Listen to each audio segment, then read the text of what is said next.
امام مالک نے بیان کیا، ان سے ابو زناد نے، ان سے عرج نے اور ان سے ابو ہریرہ رضی اللہ عنہ نے کہ رسول اللہ صلی اللہ علیہ وسلم نے فرمایا، ایک شخص نے جس نے بنی اسرائیل میں سے کوئی نیک کام کبھی نہیں کیا تھا، وصیت کی کہ جب وہ مر جائے تو اسے جلا ڈالیں اور اس کی آدھی راکھ خشکی میں اور آدھی دریا میں بکھیر دیں، کیونکہ اللہ کی قسم اگر اللہ نے مجھ پر قابو پا لیا تو ایسا عذاب مجھ کو دے گا جو دنیا کے کسی شخص کو بھی وہ نہیں دے گا۔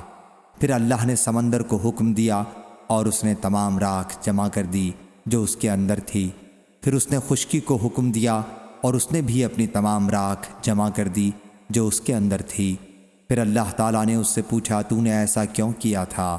اس نے عرض کیا، اے رب، تیرے خوف سے میں نے ایسا کیا اور تو سب سے زیادہ جاننے والا ہے۔ پس اللہ تعالیٰ نے اس کو بخش دیا۔ صحیح بخاری حدیث نمبر 7506۔